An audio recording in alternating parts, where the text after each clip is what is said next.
ఈ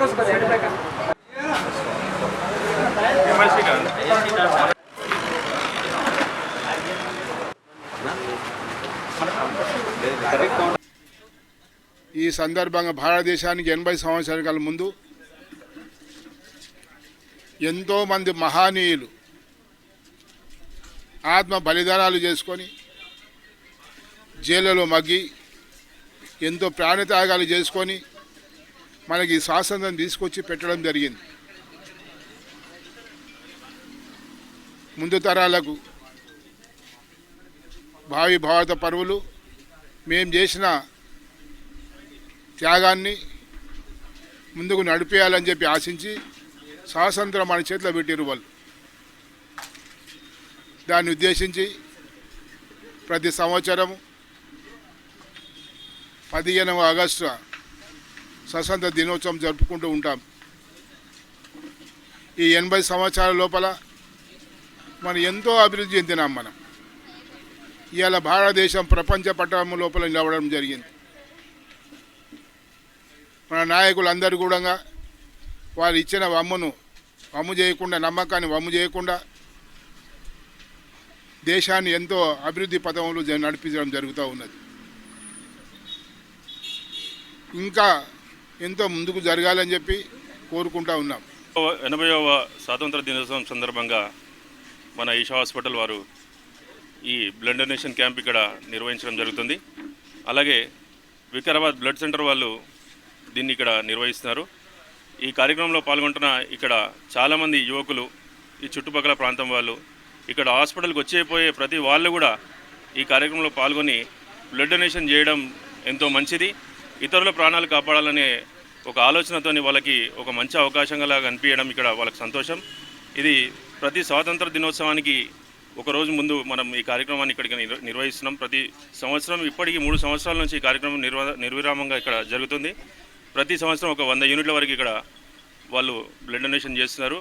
చాలామంది ఏమంటున్నారంటే మనం డైరెక్ట్గా ఇండైరెక్ట్గా మనం ఇంకొకరికి హెల్ప్ అయ్యడం ఇదో మంచి అవకాశం. మనకి బ్లడ్ డొనేట్ చేయడం ఆరోగ్యానికి మంచిది, ఇతరులను కూడా మనం కాపాడే ఒక అవకాశం కలుగుతున్నందుకు వాళ్ళందరూ సంతోషిస్తున్నారు.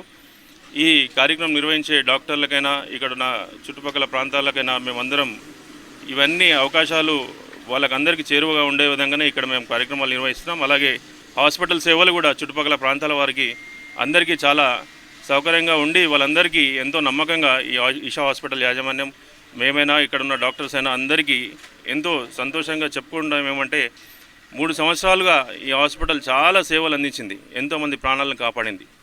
అలాగే ఇటువంటి సేవా కార్యక్రమాలు కూడా పాల్గొని అందరినీ అందుబాటులోకి తీసుకొచ్చి వాళ్ళందరినీ ఇన్వాల్వ్ చేసి ఏదైనా సరే ఇతరులకి మనం హెల్ప్ చేయడం వల్ల మనం కూడా దాన్ని పాల్పంచుకోవడం వల్ల మనకు కూడా ఎంతో సంతోషం, ఆనందం కలుగుతుంది. ఈ 80వ స్వాతంత్ర దినోత్సవం సందర్భంగా అందరికీ చెప్పాల్సింది ఏంటంటే, మనం దేశ స్వాతంత్రం 80 సంవత్సరాలు గడుస్తున్నది. మన స్వాతంత్రాన్ని మనం ఎలా అనుభవించాలనేది మనం ఇంకా నేర్చుకొని, ఇక ముందు మన స్వాతంత్రం మనకు వచ్చింది, మన స్వాతంత్రాన్ని మనం ఇంకా గొప్పగా ఆనందించే విధంగా, అంటే 80 సంవత్సరాల కింద మనం బానిసత్వంతో ఉన్నాం, ఒకరెవరో చెప్తే బతికే విధంగా ఉండే పరిస్థితుల నుంచి మనం స్వాతంత్రం, డెమోక్రసీ వచ్చి మనకి మనంతటా మనమే మన ఆలోచన విధానం ఎలా ఉంటే మన దేశాన్ని ఎలా కాపాడుకోవాలనే ఆలోచనతోని చాలా సౌకర్యంగా మనం అన్ని రకాలుగా పనులు చేసుకొని ఎంతో ముందుకు పోయే ప్రపంచ దేశాలు, ప్రపంచంలో అందరితో పోటీ పడే విధంగా మన ఇండియా ఎదుగుతుంది. కాబట్టి మనం కూడా అదేవిధంగా నెక్స్ట్ వచ్చే జనరేషన్ని కూడా అలాగే వాళ్ళందరూ కూడా ఎదిగి దేశాన్ని ఇంకా ప్రపంచ పటంలో నంబర్ 1 స్థాయికి తీసుకునే పరిస్థితి రాబోతున్నది, రావాలని కోరుకుంటున్నాం.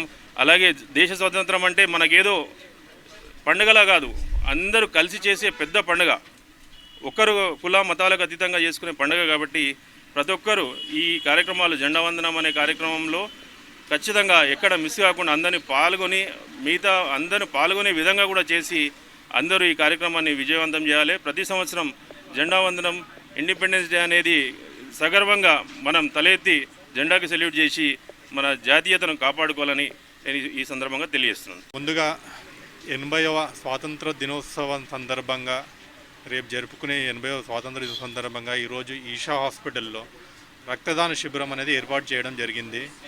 ఇంతకుముందు చెప్పుకున్నట్టు స్వాతంత్రం కోసం రక్తం చిందించిన ఎంతోమంది గొప్ప గొప్ప నాయకులు ఎలాగో వాళ్ళు రక్తం చిందించి స్వాతంత్రం తీసుకొచ్చారు. ఇక్కడ రక్తదానం చేసి మనకి చాలామందికి వాళ్ళకి కొంతమందికి హెల్ప్ చేయడం జరుగుతుంది. ఇక్కడ ఇచ్చిన ప్రతి ఒక్కరూ రక్తదానం చేసిన వాళ్ళకి.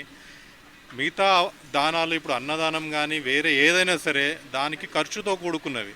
రక్తదానం అనేది ఒక మనిషికి అనేది ఒక ఖర్చుతో లేకుండా ఒక మనిషిని కాపాడే చేయగలిగే ఒక మంచి ప్రయత్నం అన్నమాట రక్తదానం అనేది.